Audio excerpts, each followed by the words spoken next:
We are going to do properties of exponents part 2.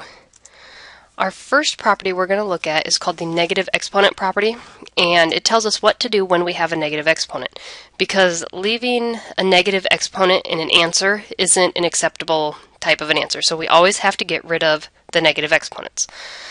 Well, what you need to remember with negative exponents is when you cross the line, you switch the sign.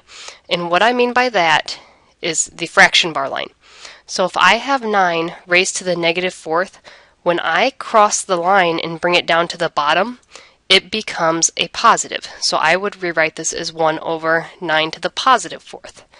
From there, I can calculate out the 9 to the fourth power and get 1 over 6,561.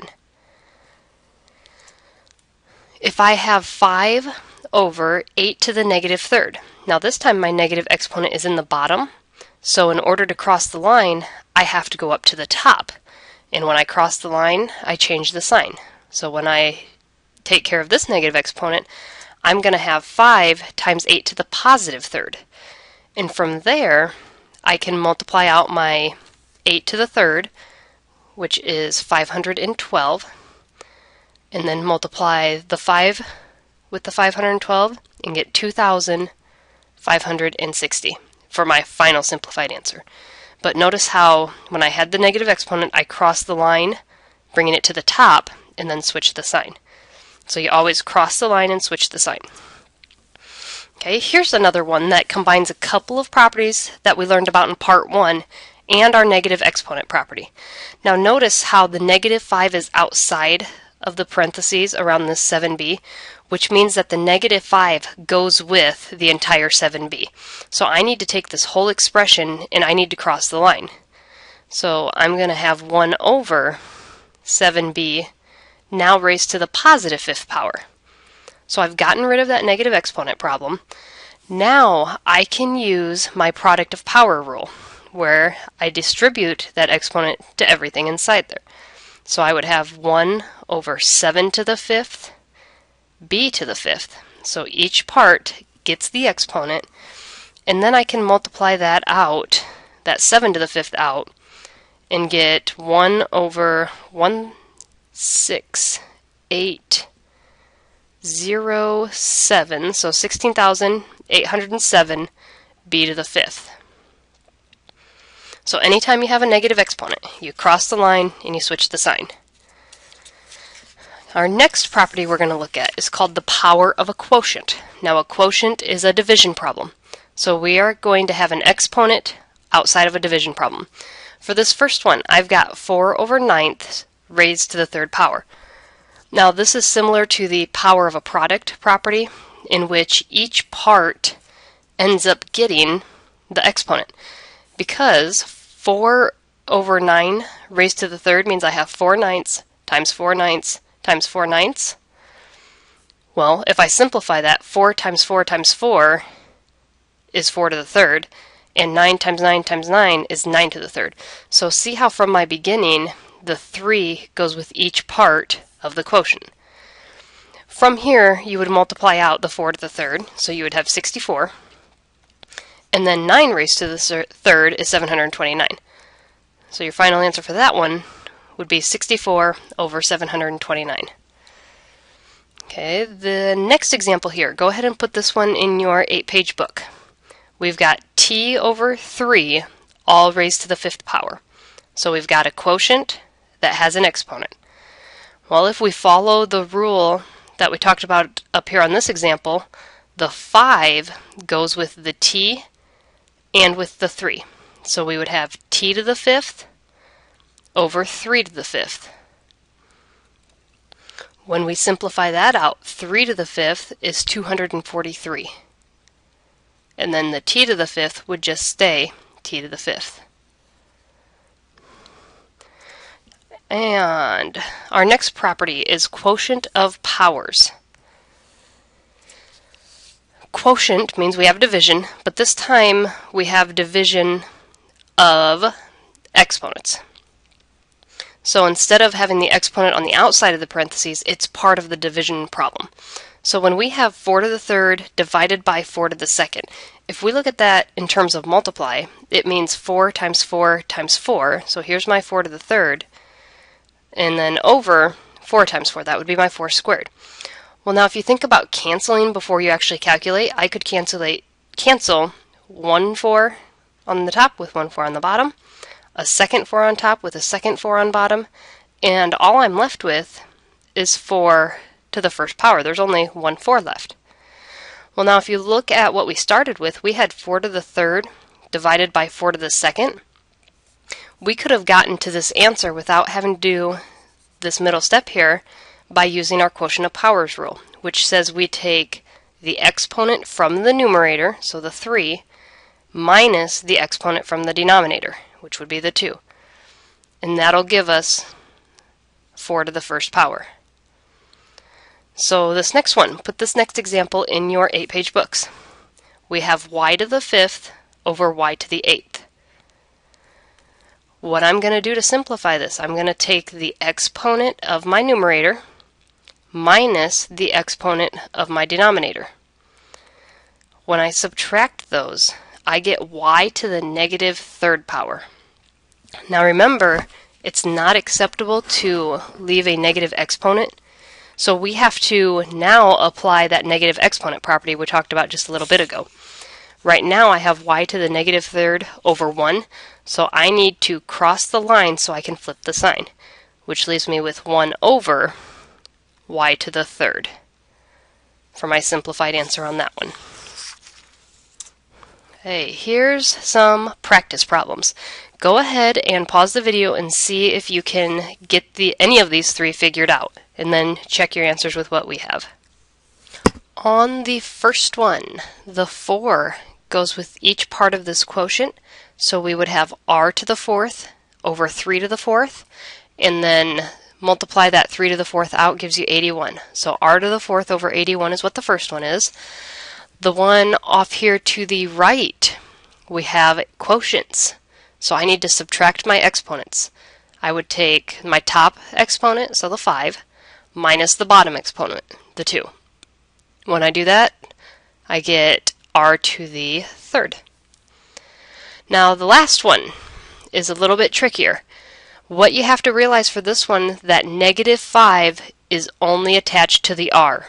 There's no parentheses around r to the 4th, so that negative 5 is only with the r, which means the 4 stays put.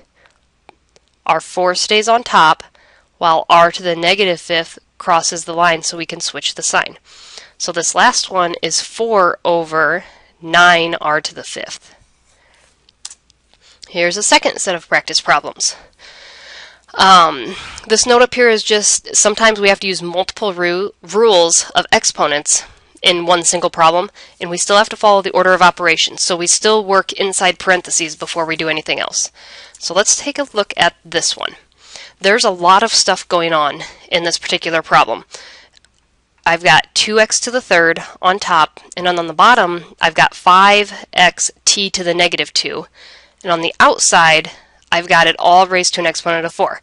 Now our order of operations tells us to work inside first. So I'm going to look just at the top of my fraction bar, 2x to the third, and as I look at that I'm just seeing if I can simplify anything. And there isn't anything I can simplify just on the top.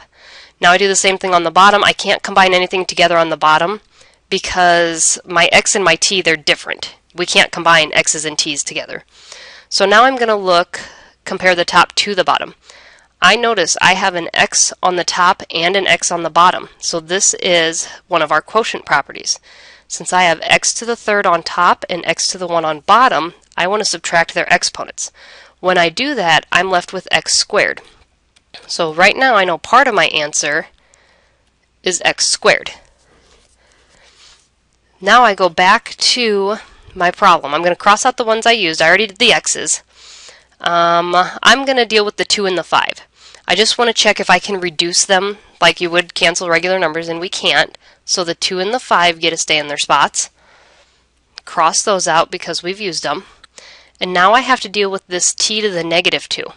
Since it's a negative exponent, I need to cross the line and switch the sign. So the t squared is now on top.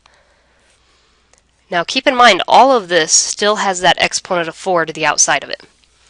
I can't do anything else inside. I've simplified that as far as I can. So now I've got to let everything get this exponent of 4. So on top, I'm going to have 2 to the 4th. And then my x squared, this is going to be a power of a power rule. So instead of just x squared, I've got 4 of those, which means I'm going to have a total of x to the 8th, because 2 times 4 gives you an 8. Same thing with the t squared. I actually have a power now, so I multiply those and I get t to the 8th. On the bottom, I would have 5 to the 4th. Once we get to this point, we want to simplify any of the number parts we can. So 2 to the 4th is 16.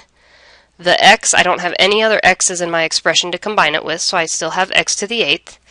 The t, I don't have any other t's to combine that with, so it stays t to the 8th.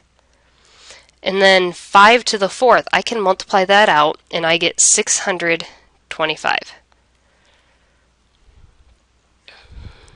So my simplified answer for that problem is 16x to the 8th, t to the 8th over 625. Third practice problem. The formula for a square pyramid is v equals 1/3 L squared h. It says write the expression in simplest form for the volume of a pyramid with a height of 2x and a base with a side length of 2/3 x. I should come back up here and tell you that L is the side length and h is the height. So if we just sketch a really quick picture of this, here is going to be our square pyramid. And our side length, it says, is 2/3 x. Our height, which would be from this peak straight down to the bottom, is 2x. So what I want to do is I want to go back and write the expression for the volume in simplest form. So v is equal to 1/3, and instead of L, I'm going to actually put in our side length, which is 2/3 x. And instead of h, I am going to put in our height, which is 2x. Now I need to just simplify it. So I'm going to have v equals, well, if I look inside my parentheses, I can't simplify anything just inside on their own. So I'm going to take my exponent next. This squared goes with the 2/3 and with the x. So I would have 2 squared over 3 squared and x squared. From here I'm going to multiply out my 2 squared, which is 4. 3 squared is 9. And then x squared I'm just going to leave alone for now. Now I've gotten it pretty simplified so far. I can start combining my numbers now if I want. So I can go ahead and take the 1/3 times the 4/9, which will give me 4/27 x squared times 2x. I can do the 2 times the 4/27 since they're both regular numbers. And that will give me 8/27 x squared times x. And now I can combine my x's. Keep in mind that there is an exponent of 1 by this x. So I need to add my exponents. So I would have 8/27 x to the 3rd is what my simplified expression would be. Okay, bring these two problems to class. Make sure you simplify them as far as possible.